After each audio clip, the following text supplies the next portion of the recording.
ॐ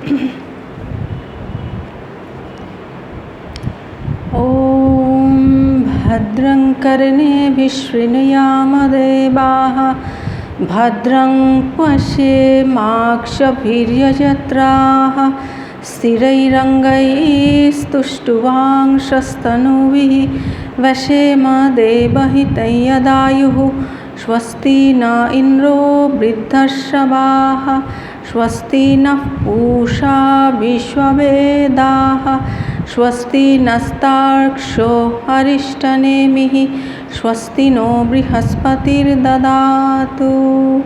ॐ शान्ति शान्ति शान्तिः।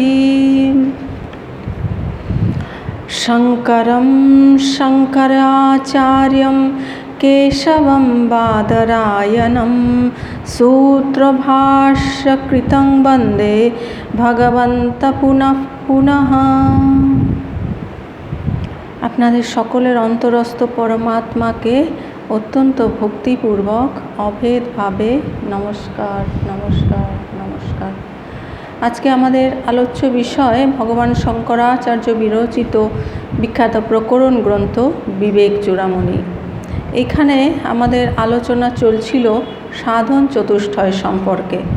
সাধন চতুষ্টয়ের মধ্যে কি পড়ছে?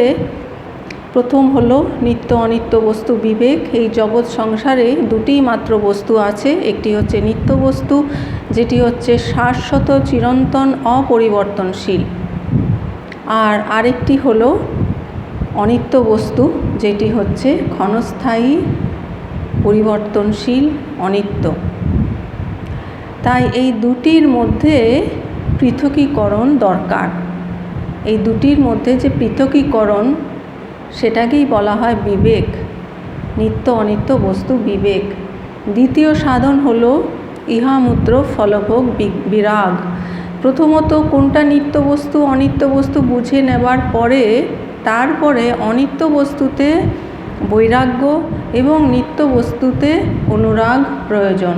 তার জন্য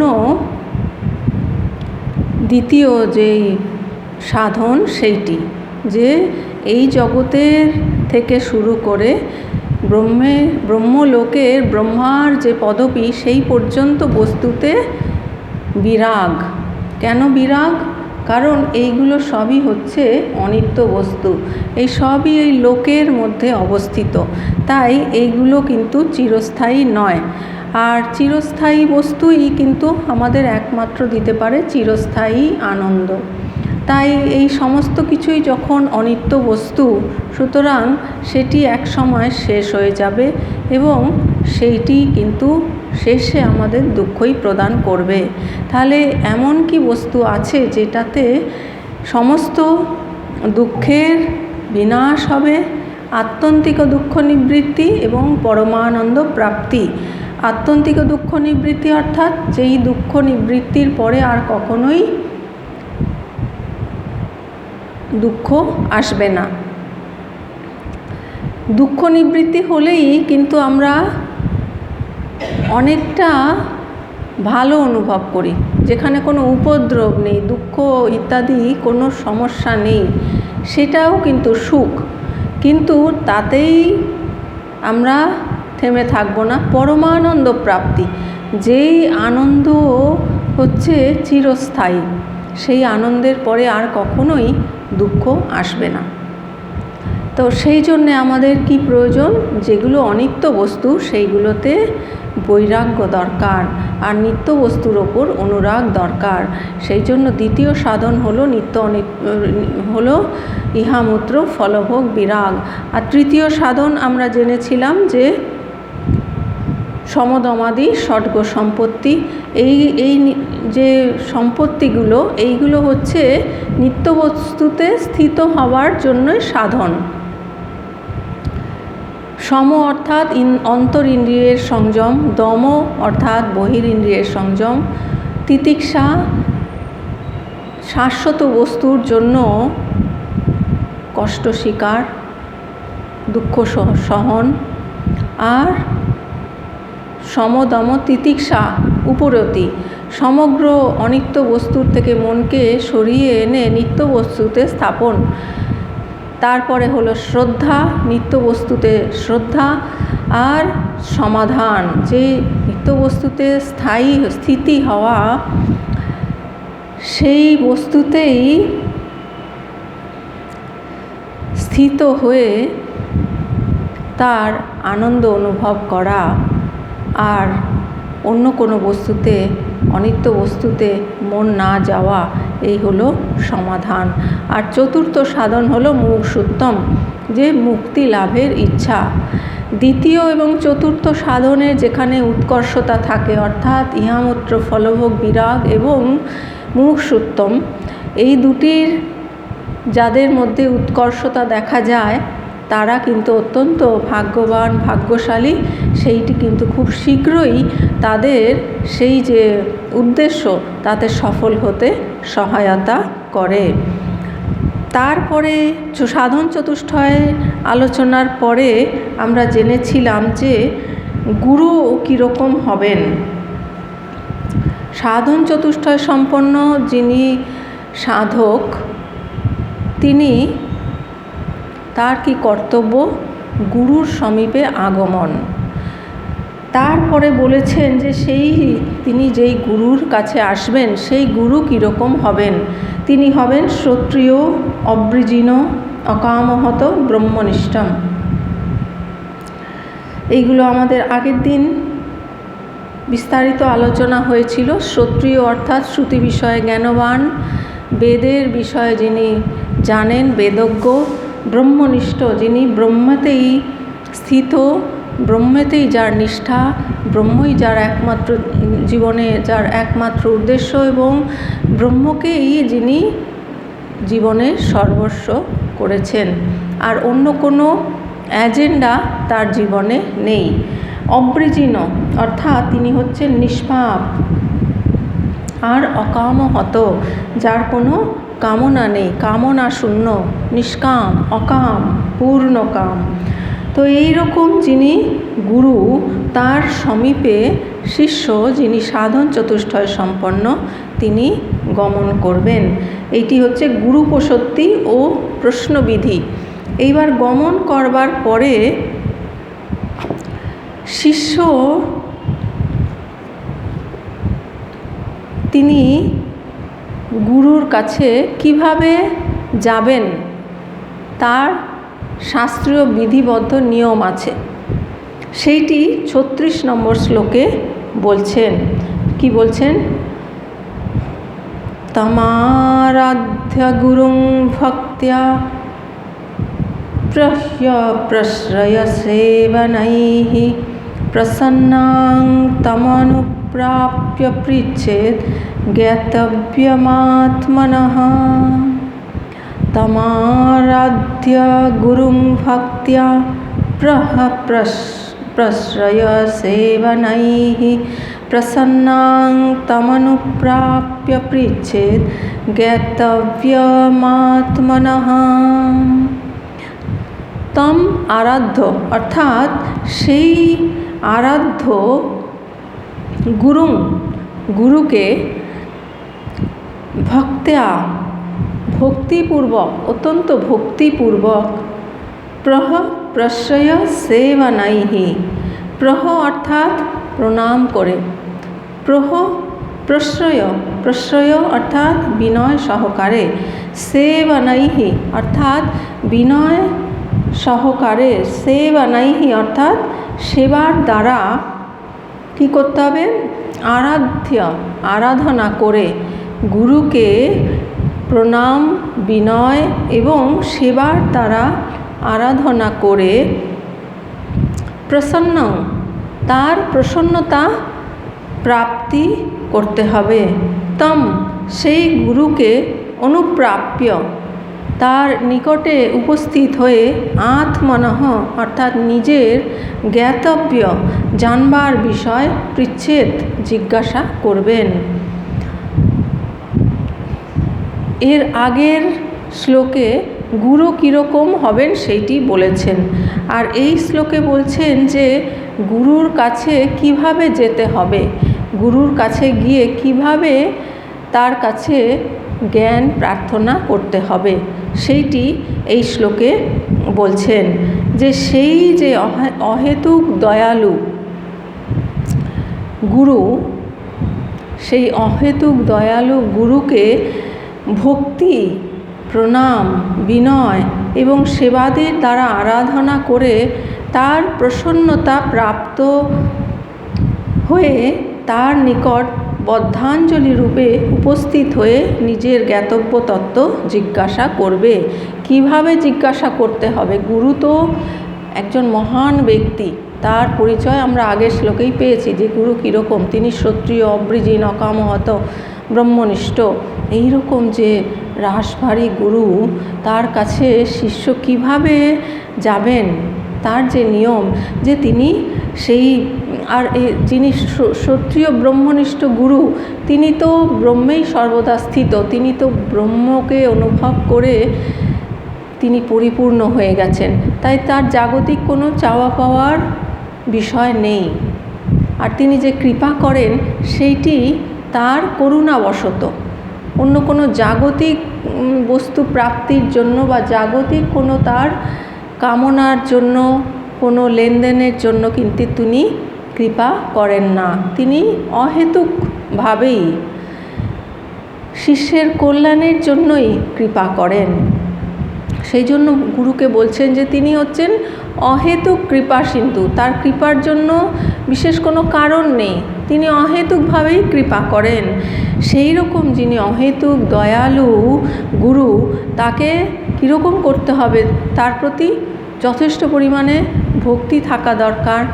সেই জন্য গুরুকে ভক্তি, প্রণাম, সাষ্টাঙ্গ প্রণিপাত, তারপরে বিনয় এবং সেবাদির দ্বারা তাকে আরাধনা করতে হবে। তাকে স্তুতি করছেন এই শ্লোকে, শিষ্য গুরুকে স্তুতি করছেন, সেইটির কথা বলা হচ্ছে। তারপরে তার সেবাদির দ্বারা আরাধনা করে তাকে তার প্রসন্নতা লাভ হলে, যখন দেখা গেল গুরু প্রসন্ন, তাকে সাষ্টাঙ্গ প্রণিপাত, সেবা, তারপরে তার ভক্তি, প্রণাম, বিনয় ইত্যাদি দ্বারা তিনি যখন প্রসন্ন হলেন, গুরু যখন প্রসন্ন হলেন, তখন বদ্ধাঞ্জলি রূপে তার কাছে উপস্থিত হয়ে নিজের যে জিজ্ঞাস্য, নিজের যে জানবার বিষয়, জ্ঞাতব্য বিষয়, সেইটি জিজ্ঞাসা করবেন। প্রভ্য মানে নম্র শরীরাকার, এটা হচ্ছে বডি ল্যাঙ্গুয়েজ। আমি একজন মহান ব্রহ্মজ্ঞানীর কাছে যাচ্ছি, আমার শরীরের ভঙ্গিটা কীরকম হবে? বডি ল্যাঙ্গুয়েজেই কিন্তু অনেক কিছু বোঝা যায়, তাই না? তার মনের ভাব, তার আচরণ, তার উদ্দেশ্য অনেক বোঝা যায়। তো সেই প্রভ্য মানে নম্র শরীর আকার, তার শরীরের যে ভাবটি হবে সেটিও হতে হবে অত্যন্ত নম্র। প্রশ্রয় অর্থাৎ বিনয়, প্রশ্রয় বিনয় সহকারে, সেবনম সাষ্টাঙ্গ প্রণাম, পাদ সংবাহন ইত্যাদি। তো এই রকম যিনি গুরু, তাকে গুরুকে ভক্তি সহকারে প্রণাম, নম্রতা এবং সেবার দ্বারা প্রসন্ন করে তার কাছে নিজের যে জ্ঞাতব্য বিষয় সেইটি নিবেদন করবেন। আর গুরু সমীপে জ্ঞান লাভের জন্য শ্রুতির নির্দেশ এইরূপ। আরেকটি উপনিষদ আছে যার নাম হচ্ছে মুন্ডক উপনিষদ, সেইখানে বলা আছে যে গুরুর সমীপে কিভাবে যেতে হয়। সেইটি কি বলছেন, যে পরীক্ষলোকান কর্মচিতান ব্রহ্মণো নির্বেদ মায়ান্নস্তা কৃতেন তদ্বিজ্ঞানার্থং স গুরুমেবাভিগচ্ছেৎ সমিৎপানিশ্রোত্রিয়ম ব্রহ্মনিষ্ঠম। শ্রুতিতে মুন্ডক উপনিষদে প্রথম অধ্যায়ের 12 নম্বর শ্লোকে রয়েছে। প্রথম অধ্যায়ের প্রথম বল্লীর 12 নম্বর শ্লোকে সেখানে কি বলছেন যে কর্মলভ্য ফলসমূহ পরীক্ষা করে ব্রাহ্মণ বুঝবেন এই সংসারে নিত্যবস্তু কর্মের দ্বারা পাওয়া যায় না। এই যে এই বিশ্ব সংসারে আমরা সকলেই কর্মব্যস্ত, কর্ম করে কি ফল পাওয়া যায় সেটি আমাদের কম বেশি অভিজ্ঞতা সকলেরই আছে। সবাই আমরা অল্প বিস্তর পরীক্ষা নিরীক্ষা করেছি। পরীক্ষা করে যিনি ব্রাহ্মণ অর্থাৎ ব্রহ্ম বিষয়ে যিনি আগ্রহী, ব্রহ্মতেই যিনি অবস্থান করেন, অনেক অর্থ হয়। তো যিনি ব্রহ্ম বিষয়ে আগ্রহী বা ব্রহ্মকে জানেন তিনি হচ্ছেন ব্রাহ্মণ। তো এই যে কর্মফল তার পরীক্ষা করে ব্রাহ্মণ কি বুঝবেন যে এই সংসারে নিত্যবস্তু কর্মের দ্বারা পাওয়া যায় না। কর্মের দ্বারা এই সংসারে আমরা ধন দৌলত, টাকা পয়সা, মান সম্মান, প্রভাব প্রতিপত্তি, পাওয়ার, পজিশন এইগুলো পেতে পারি, তাই না? কিন্তু নিত্যবস্তু ভগবানকে পাওয়া যায় না, নিজের স্বরূপ আত্মস্বরূপকে উপলব্ধি করা যায় না।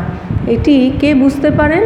যিনি ব্রাহ্মণ, যিনি সাধন চতুষ্টয় সম্পন্ন, যিনি এই বিষয়ে অনেক চর্চা করেছেন, অনেক গবেষণা করেছেন, যার জীবনে অনেক অভিজ্ঞতা হয়েছে এবং যিনি সেই নিত্যবস্তুর খোঁজ করছেন।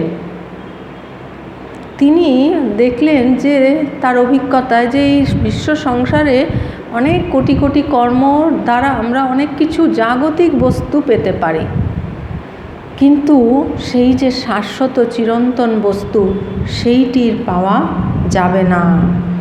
এই রকম বুঝে যখন আমরা এটা বুঝতে পারলাম, এই রকম বুঝে তিনি বৈরাগ্য প্রাপ্ত হবেন।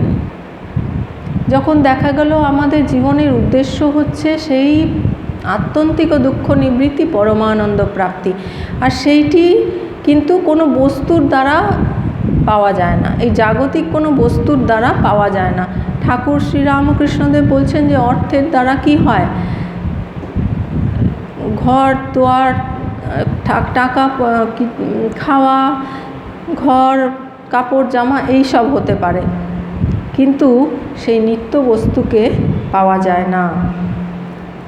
তো এইটি বুঝে নিয়ে তিনি বৈরাগ্য প্রাপ্ত হবেন। যখন বোঝা গেল যে এই বিশ্ব সংসারের বস্তুগুলি আমাকে কিন্তু সেই আত্যন্তিক দুঃখ নিবৃত্তি, পরমানন্দ প্রাপ্তি দিতে পারছে না, এটা ক্ষণিক যে আমাদের প্রয়োজনীয় বস্তু সেইটি হয়তো দিতে পারে, খাদ্য, বস্ত্র, বাসস্থান, এইগুলো যেগুলো জরুরি বেঁচে থাকবার জন্য সেইগুলো দিতে পারে। তার আরও বেশি অর্থ উপার্জন হলে কিছু লাক্সারিও হতে পারে, নাম যশ খ্যাতি এই সমস্ত হতে পারে, কিন্তু শাশ্বত বস্তু দিতে পারে না। তাই যেগুলো আমাকে সেই যে নিত্য শাশ্বত বস্তুকে প্রাপ্তি ঘটাতে পারবে না, সেই বিষয়ের প্রতি আমাদের বৈরাগ্য প্রাপ্ত হতে হবে। তিনি বৈরাগ্য প্রাপ্ত হবেন, কারণ এইগুলো আমাদের জীবনের যে উদ্দেশ্য, যে পারপাস, সেটি ফুলফিল করতে পারছে না। এবং নিত্য বস্তু জানবার জন্য তাহলে জগৎ সংসারকে তো আমরা কখন ছাড়তে পারি? যখন আমরা আরেকটি উচ্চ কিছু বস্তু পাই। একটি উচ্চ কিছু বস্তু পেলে তবেই আমরা নিম্ন বস্তুটিকে ছাড়তে পারি। যেমন আমরা সার্কাসে দেখি, সার্কাসে কীরকম দেখি যে ওই একটি ঝোলার থেকে ছেড়ে যখন আরেকটি ঝোলায় সে ধরলো, মানে একটি ধরলে তবে সে এইটি ছাড়তে পারে, তাই না? একটি হায়ার কিছু যখন আমরা ধরি তখনই কিন্তু যে লোয়ার জিনিসটা আমাদের পক্ষে ছাড়াটা সহজ হয়ে যায়। তাহলে এই জগতের বস্তু অনিত্য বস্তু এইটা বুঝে নিয়ে তার প্রতি আমাদের বৈরাগ্য হলো, আর তার সঙ্গে সঙ্গে আমাদের অনুরাগটাও হতে হবে সেই নিত্য বস্তুতে। সেই নিত্য বস্তু তখন জানবার জন্য যজ্ঞ কাষ্ঠ হাতে নিয়ে বেদজ্ঞ ব্রহ্মনিষ্ঠ গুরুর সমীপে গমন করবেন। তিনি কিভাবে যাবেন? তিনি খালি হাতে যাবেন না। যজ্ঞ কাষ্ঠ, অর্থাৎ আগেকার দিনে গুরুকুলে অনেক ছাত্ররা থাকতেন, সেখানে অধ্যয়ন করতেন, সেখানে অনেক কাষ্ঠের প্রয়োজন হতো। সেই জন্য যেটি প্রয়োজন সেই যজ্ঞ কাষ্ঠ হাতে নিয়ে তারপরে যিনি বেদজ্ঞ গুরু ব্রহ্মনিষ্ঠ তার কাছে গমন করবেন। এইটি হচ্ছে শ্রুতির নির্দেশ। তাহলে এই মন্ত্রে, এই শ্লোকে আমরা জানলাম যে শিষ্য কিভাবে গুরুর কাছে যাবেন, গুরুর স্তুতি করবেন। এরপরে পরের শ্লোকে বলছেন, স্বামীন নমস্তে নতলোকবন্ধো কারুণ্য সিন্ধো পতিতং ভবাব্ধৌ মাম উদ্ধরাত্মনীয় কটাক্ষদৃষ্ট্যা ঋজ্যাতি কারুণ্য সুধাবিবৃष्ट्या। স্বামীন নমস্তে নতলোকবন্ধো কারুণ্য সিন্ধো পতিতং ভবাব্ধৌ মাম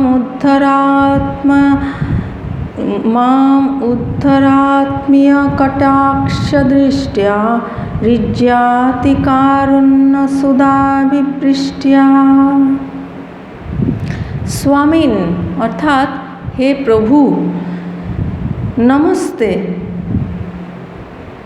প্রণাম, নতলোকবন্ধ প্রণত জনের বন্ধু।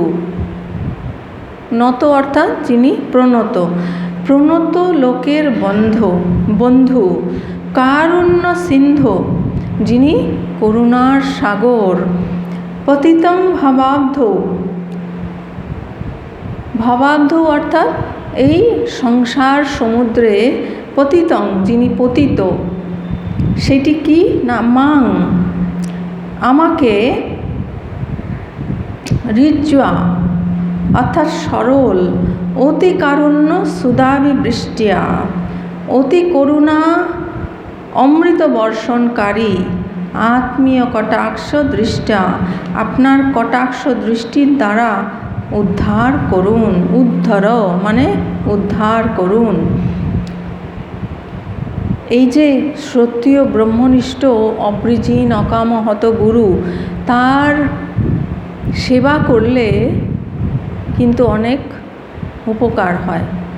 তার সেবা করলে আমাদের চিত্তশুদ্ধি হয়। চিত্তশুদ্ধি হলে আমরা কিন্তু সেই ব্রহ্মতত্ত্ব অনুভব করার আরও উপযুক্ত পাত্র হই, আমরা সেটি আরও ভালোভাবে অনুভব করতে পারি। তাই গুরুর কৃপা কিন্তু খুব প্রয়োজন। গুরুর কৃপায় হয় না এমন কিছু নেই। গুরু হচ্ছেন, তার অনেক ক্ষমতা। তিনি ইচ্ছা মাত্রেই অনেক কিছু করে ফেলতে পারেন।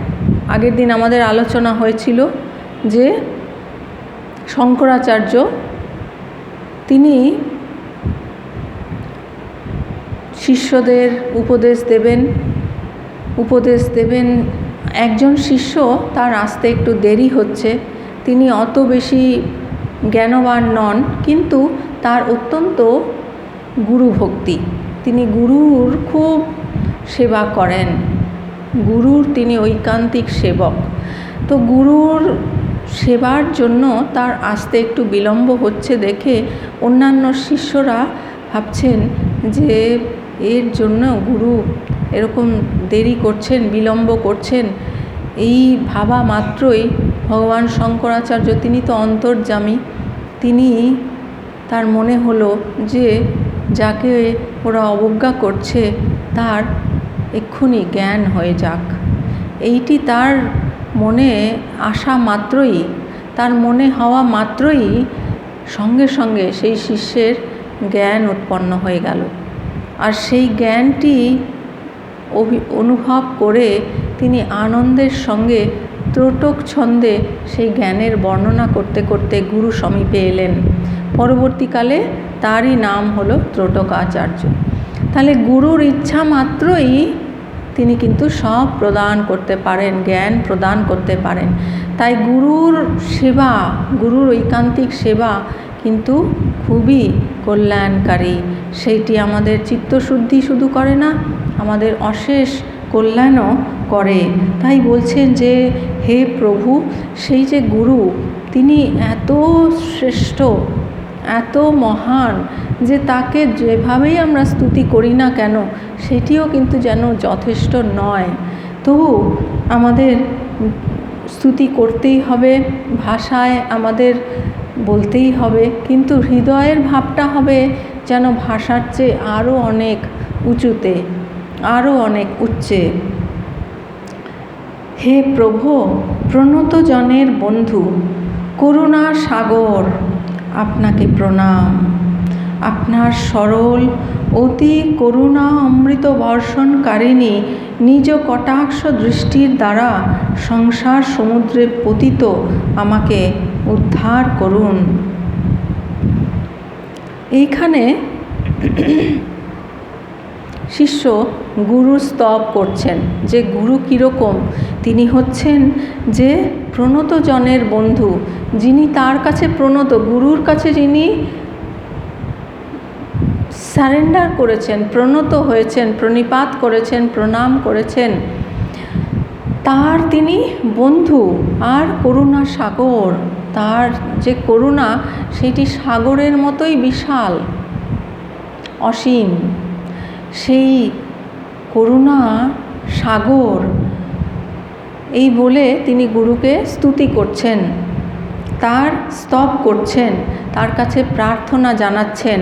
কারণ গুরু যত প্রসন্ন হবেন ততই কিন্তু আমাদের জ্ঞানের দ্বার ভালো করে, বেশি করে উন্মোচন হবে। তাই তার স্তুতি করে শিষ্য, গুরু তার স্তব করে প্রার্থনা জানাচ্ছেন যে হে প্রভু, আপনি প্রণত জনের বন্ধু, করুণার সাগর, আপনাকে প্রণাম। আর আপনার সরল অতি করুণা অমৃত বর্ষণকারিণী। আর গুরু হচ্ছেন অত্যন্ত সরল, সোজা, তার মধ্যে কোনো বক্রতা নেই।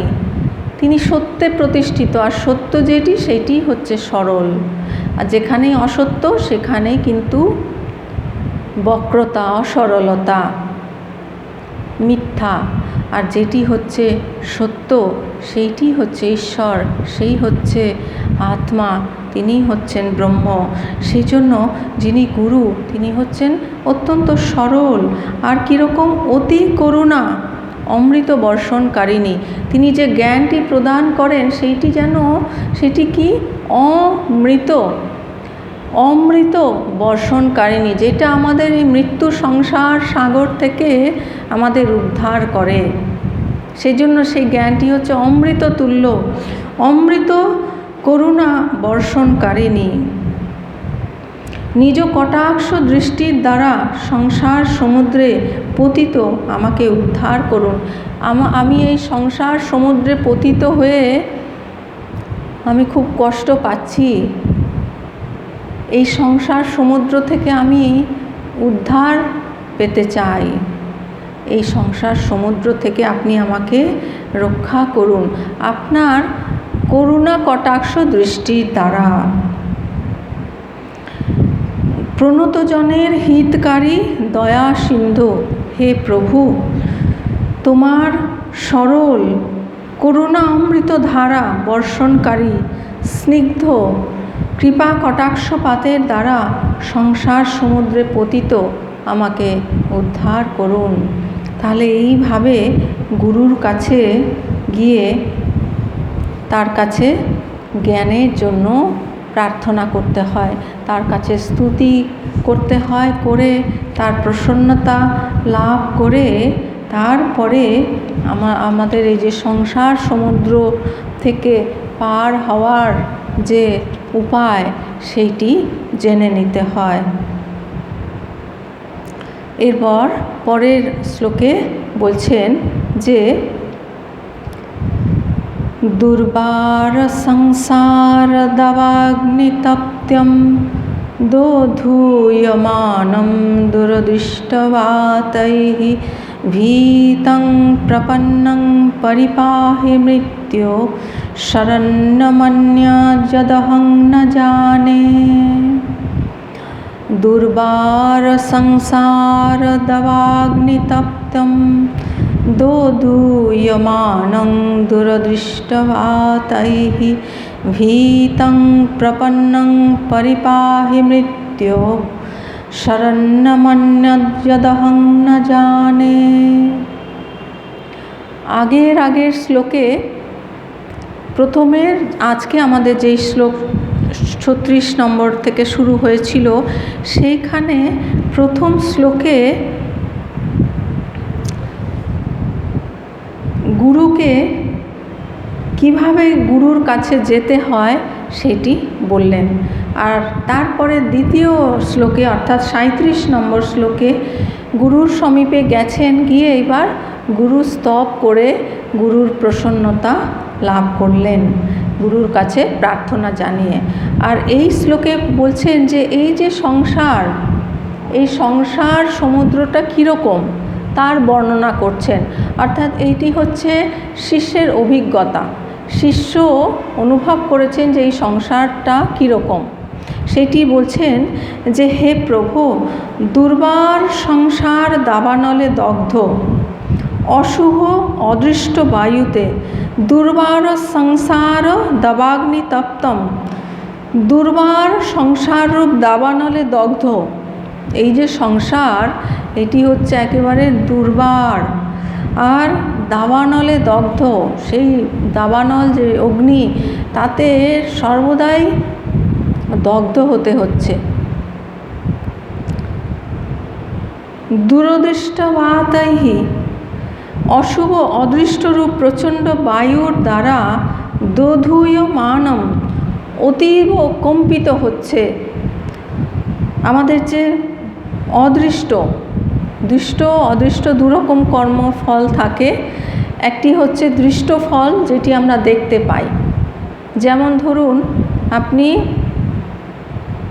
মন্দিরে বা কোনো জায়গায় ভালো জায়গায় ডোনেশন দিলেন, ডোনেশন দেওয়ার ফলে আপনাকে তারা সম্মান জানালো, তারা সংবর্ধনা দিল, এটি হলো দৃষ্ট ফল। দেখা গেল যে আপনি যে দানটা করলেন তার ফল এটি হলো। আর আরেকটি ফল আছে তার অদৃষ্ট, সেটাকে বলা হয় অদৃষ্ট, যেটা দেখা যায় না। সেইটা নির্ভর করে যে সে যখন দান করছিল সেই সময় তার মনের ভাবটি কীরকম ছিল তার ওপর। যার যত ভাব উচ্চ হবে সে তত উচ্চ ফল লাভ করবে। তো ধরুন, এই যে এই ভদ্রলোক যিনি দান করলেন, যদি ধরুন এই রকম পরিস্থিতি হয় যে তিনি কারোর চাপে পড়ে দান করেছেন, দিতে বাধ্য হয়েছেন, কিন্তু দেওয়ার সময় ভাবছেন যে ও আমাকে জোর করে বলল বলে তাই আমাকে দিতে হলো, না হলে আমি একটি পয়সাও দিতাম না, এই ভেবে তিনি যখন দান করলেন, এইটির দৃষ্ট। আর যিনি আরেকজন, তিনি ভাবছেন ওহো এত সুন্দর ভালো কাজে দান, এটা খুবই ভালো, এইটি আমার কাছে যদি আরও টাকা থাকতো আমি আরও বেশি দান করতাম। তাহলে দেখুন, কাজটা কিন্তু একই, দুজনেই দান করলো, কিন্তু দুজনের মনের ভাবটা কিন্তু আলাদা। তো দুজনেই দান করলো, দুজনকেই কিন্তু সেই সম্মান দেওয়া হলো, সংবর্ধনা দেওয়া হলো, দৃষ্ট ফলটা একই হলো, কিন্তু দুজনের যে মনের ভাবটা ডিফারেন্ট ছিল, সেইটি পরবর্তী জীবনে অদৃষ্ট ফল প্রসব করবে। যিনি ভেবেছিলেন যে ওর চাপে পড়ে আমি দিয়েছি, সুতরাং ও যদি এরকম চাপ না দিত আমি এখানে একটি পয়সাও দিতাম না, এই রকম যিনি মনোভাব যার এসেছে, পরবর্তী জন্মে দেখা যাবে যে তার কাছে হয়তো টাকা আছে কিন্তু সে দান করতে পারবে না। সে ভেবেছিল যে আমি দান করতাম না, করতে চাননি তিনি, কিন্তু বাধ্য হয়ে করেছেন। তো পরবর্তী জীবনে তিনি আর দান করতে পারবেন না। আর যিনি ভেবেছিলেন যে ও হো এত ভালো কাজ, সুন্দর কাজ, এখানে দান করা খুব ভালো, আরও যদি আমার কাছে টাকা থাকতো আরও বেশি আমি দান করতাম, পরবর্তী জীবনে তার কাছে আরও দান করার মতো তার পরিস্থিতি হবে, আরও টাকা এসে যাবে, সে আরও বেশি দান করতে পারবে, দান সে আরও বেশি করবে। তো এই রকম হচ্ছে অদৃষ্ট ফল, যেটি এখনই দেখা যাচ্ছে না, বা আমাদের জীবনেও আমাদের অভিজ্ঞতা থেকে আমরা দেখি যে হয়তো অনেক ভালো কিছু আমরা পেলাম, এমনকি আমি ভালো কাজ করেছি যার জন্য এত ভালো কিছু পেলাম, হয়তো আমাদের এরকমও অভিজ্ঞতা হয়। আবার অনেকে বলেন যে আমার জীবনেই কেন এরকম হলো, আমি তো এমন কিছু কাজ করিনি, আমি তো খারাপ কাজ করিনি, কেন আমার সঙ্গে এরকম হয়, এরকমও অনেকে কমপ্লেন করে থাকেন। তো এইগুলো হচ্ছে অদৃষ্ট ফল, যে আগের জন্মে আমরা কি ভাব করেছি, মনে কি চিন্তা করেছি, মনে আমাদের ভাব কি উৎপন্ন হয়েছে, সেটা তো আমরা এখন জানি না।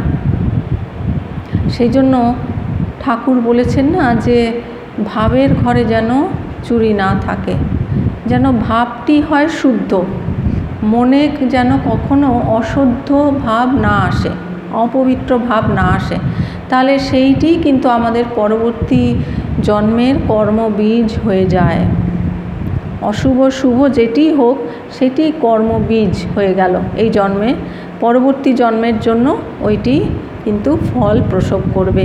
সেই জন্য আমাদের মনকে সবসময় পবিত্র রাখতে হয়, মনে কখনো অশুভ চিন্তা যেন না আসে। তো বলছে দূরদৃষ্ট বাতৈহি, দূরদৃষ্ট বাতৈহি, দূরদৃষ্ট মানে অশুভ, অদৃষ্ট। এখন যখন ধরুন এই সমস্ত ঘটনাগুলো ঘটে, তখন তো আমরা অনেকে জানি না যে এই যে আমার মনের ভাবটা আসছে এর কি ফল, অশুভ চিন্তা এলে তার কি ফল, সেইটি বিষয়ে আমরা অনেকেই অজ্ঞ। তাই আমাদের মনে অনেক রকম নানান রকম অশুভ চিন্তা আসে, কিন্তু সেই সময় আমরা তার ফল বিষয়ে ওয়াকিবহাল থাকি না, জানতে পারি না, তার পরবর্তীকালে সেই ফলগুলো আসে। তাই বলছেন যে দূরদৃষ্ট বাতৈহি, অশুভ অদৃষ্ট রূপ ফল, যেগুলো দূরদৃষ্টি বলে না, যে আমার দূরদৃষ্ট অর্থাৎ আমার অদৃষ্ট, দূর মানে খারাপ আর কি, যে অশুভ অদৃষ্ট রূপ বাতৈহি, প্রচণ্ড বায়ুর দ্বারা। এখন আগের জন্মে আমাদের কি হয়ে গেছে সেটা তো আর আমরা জানি না, সেটা তো আর আমরা পরিবর্তন করতে পারবো না, কিন্তু এখন আমরা সেইটাকে কিভাবে, সেই কর্মফলটাকে কিভাবে কাটাবো সেইটি আমরা উপায় করতে পারি। তার জন্যই আমাদের গুরুর কাছে আগমন, এই সংসার সমুদ্র থেকে পার হবার জন্য। তাই বলছেন দূরদৃষ্ট বাতৈহি, অশুভ অদৃষ্ট রূপ প্রচণ্ড বায়ুর দ্বারা দোধূয়মানং, অর্থাৎ অতিশয় কম্পিত, মৃত্যু থেকে ভীতম, আমি ভয়ভীত, প্রপন্ন, আপনার শরণাগত। এই ব্যক্তিকে অর্থাৎ আমাকে পরিপাহি, রক্ষা করুন, ইয়ৎ যেহেতু অহং আমি অন্য শরণং ন জানে, আমি আর অন্য কোনো রক্ষাকর্তা জানি না। তিনি যার কাছে এসেছেন তার কাছেই তিনি সম্পূর্ণ নিজেকে সারেন্ডার করছেন, যে আমি আর কাউকে জানি না, আমি আপনার কাছেই শরণাগত হয়েছি, আপনি আমাকে রক্ষা করুন। হে প্রভু, দুর্বার সংসার দাবানলে দগ্ধ, অশুভ অদৃষ্ট বায়ুতে অতিকম্পিত। এক তো হচ্ছে এই সংসারের দাবানল, মানে দাবানল যেখানে বনের মধ্যে গাছের সঙ্গে ঘর্ষণের দ্বারা আগুন ধরে যায়, আর সেই আগুনটা খুব দ্রুত সারা বনের মধ্যে ছড়িয়ে পড়ে। সেটা কত নিদারুণ কষ্টদায়ক। সমস্ত গাছগুলো পুড়ে ছাই হয়ে যায়, পুড়তে থাকে, সেটা কত কষ্টকর।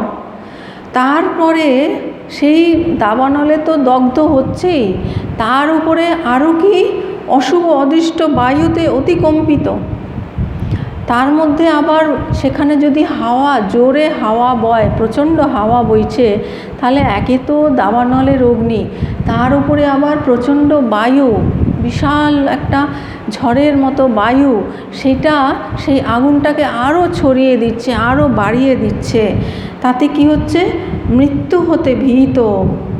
সেই অশুভ অদৃষ্ট বায়ুতে অতিকম্পিত, যে পূর্ব জন্মের যে অশুভ অদৃষ্ট যে ফল, কর্মফল রয়েছে, তার ফলে সেই বায়ুতে অতিকম্পিত। আর এইরকম একটা ভয়ানক পরিস্থিতিতে মৃত্যু হতে ভীত, মানে কখন যে মৃত্যু এসে যাবে তার জন্য খুব ভয় পেয়ে যাচ্ছেন, ভয়ভীত। এইরকম একটা পরিস্থিতিতে তখন তিনি শরণাগত হয়েছেন। কার কাছে? যিনি এই সংসার সমুদ্র পার হয়েছেন তার কাছে। তিনিই তো আমাকে বলে দিতে পারবেন যে এই সংসার সমুদ্র কিভাবে পার হওয়া যায়। তাই সেই তার কাছে, যিনি সংসার সমুদ্র পার করে ফেলেছেন, তার কাছে বলছেন যে আপনার শরণাগত, আমি আপনার শরণাগত, আমাকে রক্ষা করুন। যেহেতু আপনি ছাড়া আর কাউকে আমি শরণাগতের আশ্রয় বলে দেখতে পাচ্ছি না, যে আপনার কাছেই আমি সারেন্ডার করেছি, আপনারই আমি শরণাগত, আর দ্বিতীয় কাউকে আমি দেখতে পাচ্ছি না যিনি আমাকে এইরকম একটা ভয়ানক সংসার দাবানল থেকে রক্ষা করতে পারেন, উদ্ধার করতে পারেন। জন্ম মরণ রূপ দুর্নিবার সংসার দাবানলে দগ্ধ এবং দূরদৃষ্টরূপ বায়ু প্রবাহের দ্বারা অতিকম্পিত, মৃত্যু ভয়ে ভীত।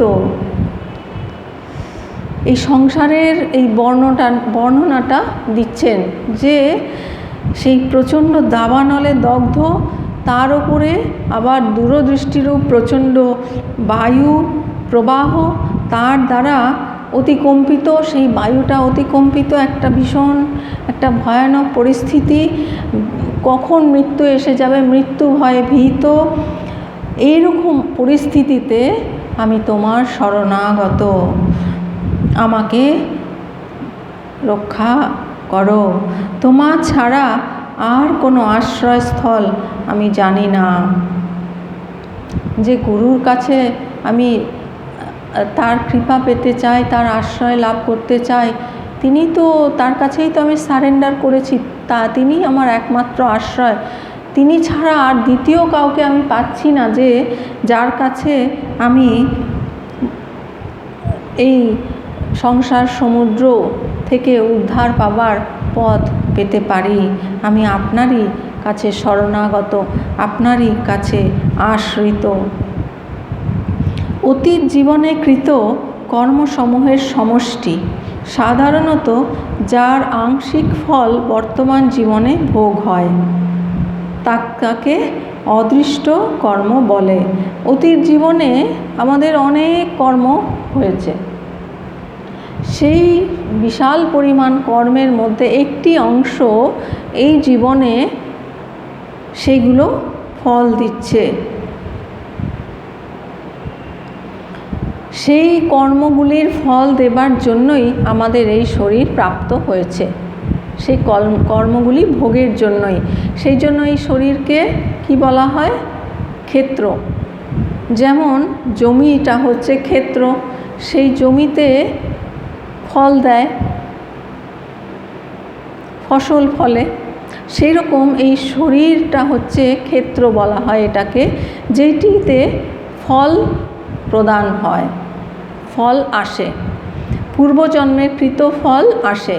সেই জন্য সেই যে